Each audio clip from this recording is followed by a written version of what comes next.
आपकी मुंसफी से संसद नहीं चलेगी। मेरे यहाँ बोलने का क्रम मैं तय करूंगा, इस तरह से नहीं चलेगी संसद। Amit Shah ji, I challenge you to have a debate on the three press conferences. ये डरा हुआ रिस्पॉन्स है। अमित शाह और राहुल गांधी एक दूसरे से भिड़ गए हैं। जब अमित शाह पार्लियामेंट में एसआईआर और इलेक्शन करेक्शन के बारे में जब बात रख रहा था, तब राहुल गांधी ने चैलेंज कर दिया कि जो फर्जी वोट है उसके बारे में आप डिबेट करें। हमने भी सोचा ये चैलेंज एक्सेप्ट किया जाएगा, लेकिन कुछ अलग ही खेल खेल दिया। अमित शाह ने एक अनप्रेडिक्टेबल बात कहा जो इस टॉपिक से नहीं था। उसने कहा कि आप से बात कब करेंगे नहीं करेंगे वो मैं डिसाइडेड करूंगा, आप नहीं। लेकिन राहुल गांधी कुछ और कह रहा था, उनको डायरेक्शन दिया गया कुछ और। हमारी सरकारें बार बार चुन कर आती हैं, चाहे राज्य में है या केंद्र में, परंतु ऐसा नहीं है कि हम 2014 के बाद एक भी चुनाव नहीं हारे। छत्तीसगढ़ में 18 में हारे, राजस्थान में 18 में हारे, मध्य प्रदेश में 18 में हारे, कर्नाटक में भी 14 के बाद हारे, तेलंगाना में हम जीत नहीं पाए, चेन्नई में हम जीत नहीं पाए, बंगाल में भी हम हारे। भाई तो तब तो ये मतदाता सूची बहुत अच्छी होती है, तब से नए कपड़े पहनकर आप शपथ ले लेते हो। उस वक्त मतदाता सूची का विरोध नहीं करते हो, और जब मुंह की पटखनी पड़ती है बिहार की तरह, तब मतदाता सूची का विरोध करते हो। माननीय दोहरे मापदंड नहीं चलेंगे लोकतंत्र में। जब आप जीतते हो तब चुनाव आयोग महान है, जब आप हारते हो तो चुनाव आयोग निकम्मा है, बीजेपी का कहने पर चलता है। जब आप जीतते हो मतदाता सूची अच्छी है, मतदाता सूची अच्छी है, और जब आप हारते हो तो मतदाता सूची खराब है। मान्यवर, मुझे कोई आपत्ति नहीं, इस प्रकार का भ्रांति फैलाए तो फैलाए।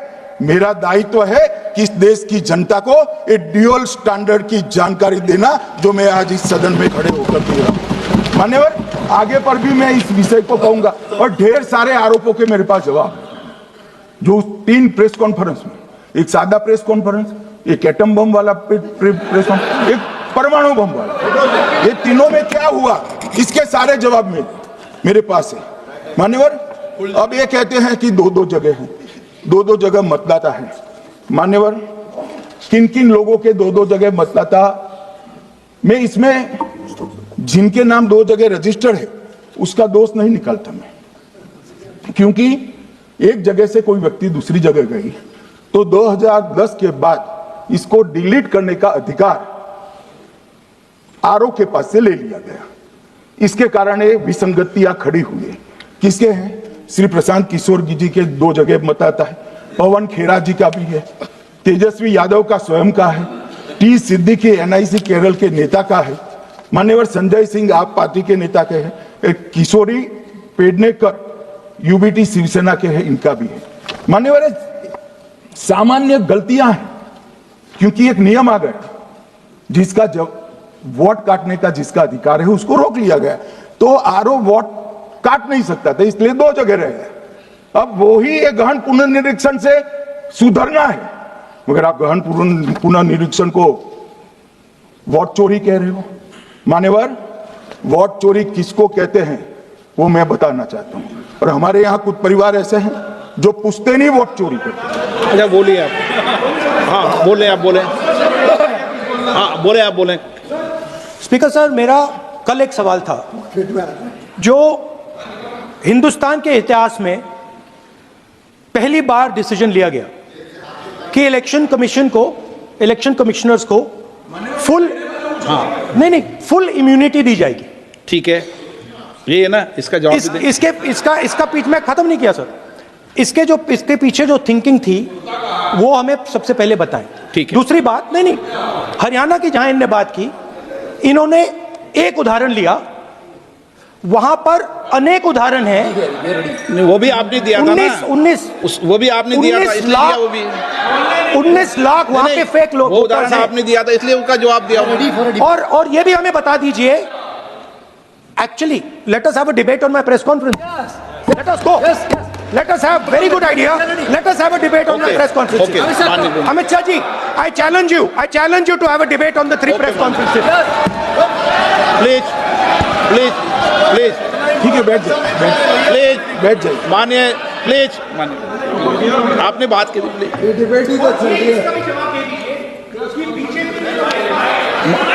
प्रदेश में और हरियाणा में दोनों चुनाव में वोट कैसे दे रहे हैं? प्लीज ये भी जवाब दे दीजिए।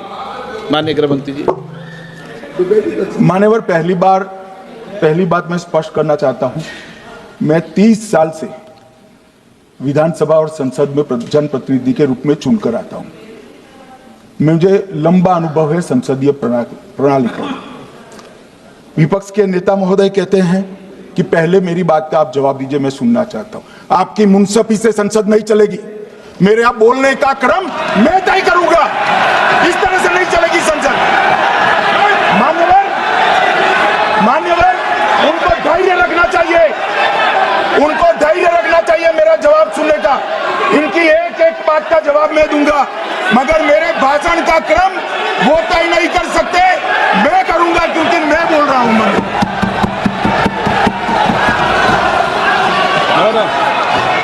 सर, ये आपने अगर अमित शाह जी का रिस्पांस देखा तो ये कंप्लीटली डिफेंसिव रिस्पांस है।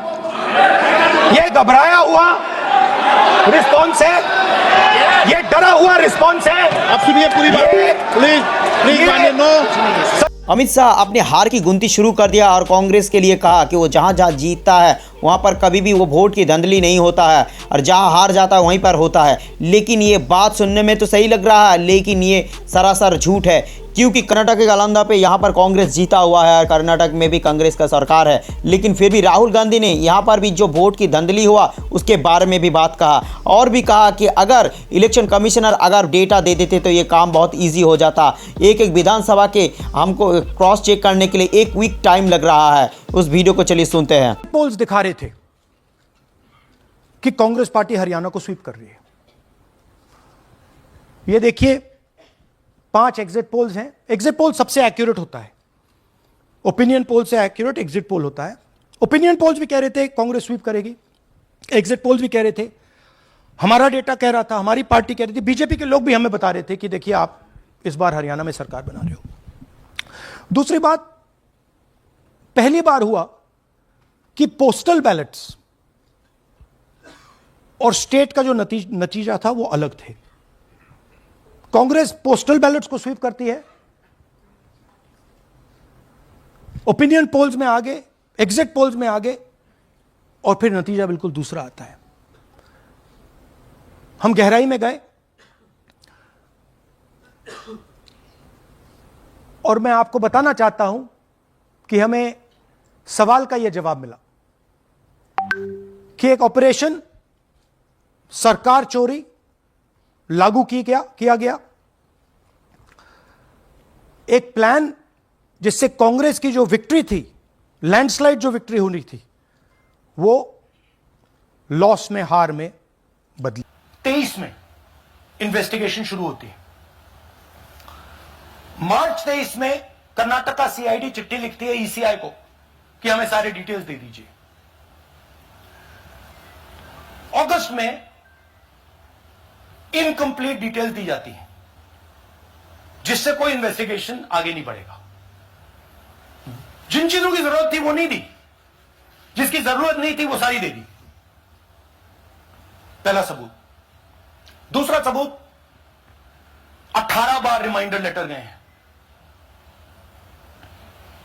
आपको अगर सीआईडी एक बार लेटर भेज दे और आप नहीं गए, आप जानते हो क्या होगा। यहां पे इलेक्शन कमीशन को 18 बार लेटर गए हैं, कुछ नहीं हुआ है। बाद में क्या होता है, कर्नाटक ईसी